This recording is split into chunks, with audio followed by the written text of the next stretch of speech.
Menteri Energi dan Sumber Daya Mineral Arifin Tasrif seperti dikutip okezone.com mengatakan cadangan minyak bumi nasional kurang lebih sebesar 4,17 miliar barel.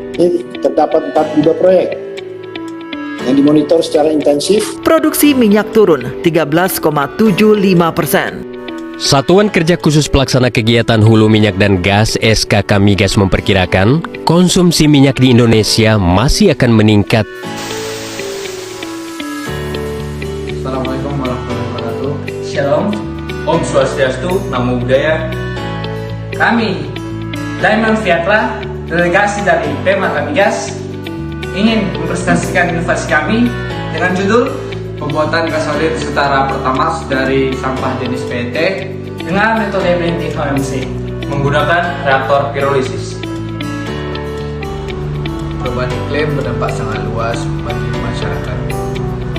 Kenaikan suhu tidak hanya mempengaruhi kenaikan temperatur bumi saja, namun juga berdampak pada sistem iklim yang mempengaruhi aspek lingkungan dan manusia. Dari berbagai macam penyebab perubahan iklim, salah satunya yaitu emisi karbon, di mana emisi karbon ini sangat berbahaya bagi lingkungan dan kesehatan manusia. Untuk meminimalisir emisi karbon, maka dilakukanlah renewable energy. Maka oleh karena itu, kami Diamond Fiatra dari Pemata Migas berinovasi untuk mengolah limbah plastik berjenis PET menjadi bensin dengan metode pirolisis.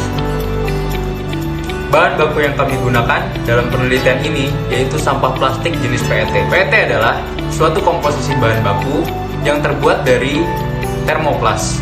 PET sebagian besar digunakan sebagai kemasan makanan dan minuman karena kemampuannya yang kuat untuk menahan oksigen masuk dan merusak produk di dalamnya.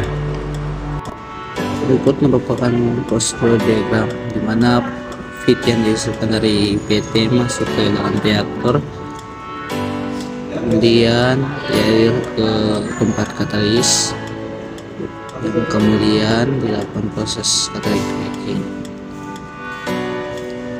Setelah dari itu dialirkan ke dalam kondensor untuk mengubah fase uap menjadi fase liquid dengan bantuan cooling water yang digunakan secara recycle, kemudian menghasilkan produk yang akan ditampung. Berikut merupakan produk hasil pirolisis hasil pengujian kami.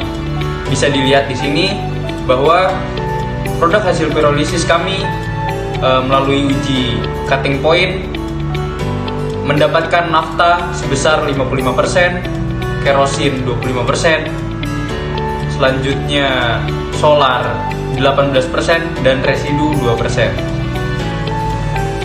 Produk nafta hasil pirolisis nantinya akan kami lakukan pengujian ASTM sehingga didapatkan spesifikasi sebagai berikut yang nantinya akan kita blending sehingga menghasilkan produk gasolin setara Pertamax. Selanjutnya kita masuk ke proses blending. Blending merupakan proses pencampuran dua atau lebih komponen untuk menjadi suatu produk. Untuk mendapatkan produk Pertamax, kita menggunakan 3 komponen, yaitu nafta, MTBE, dan toluen, di mana kita berpaku pada density, RON, dan FVP-nya. Untuk menghasilkan Pertamax, kita menggunakan segitiga blending, di mana segitiga blending ini ialah penentuan titik di mana suatu blending terjadi untuk mencapai Pertamax atau suatu produk. Ada 5 titik blending yang kita dapatkan. Dapat dilihat pada slide berikut. Dari kelima titik blending tersebut dapat diketahui bahwa titik blending 3 memiliki titik blending yang paling optimal, di mana densitas yang dihasilkan sebesar 766 kg per meter kubik dan RON-nya sebesar 100 dan RVP-nya sebesar 45 kPa. Maka dari hasil penelitian ini dapat disimpulkan bahwa Yang pertama yaitu proses pirolisis dapat menghasilkan produk berupa bahan bakar yang terbuat dari limbah plastik jenis PET. Yang kedua, produk pirolisis yang dihasilkan mengandung fraksi nafta sebesar 50-60%. Yang ketiga, titik blending 3 merupakan titik blending yang paling optimal karena mendekati spesifikasi Pertamax dengan RON 100. Cukup sekian presentasi dari kami. Terima kasih atas perhatiannya. Buktinya membawa bonsai, lalu duduk makan stroberi. Semua telah usai. Kami, Diamond Fiatra, pamit Undur diri.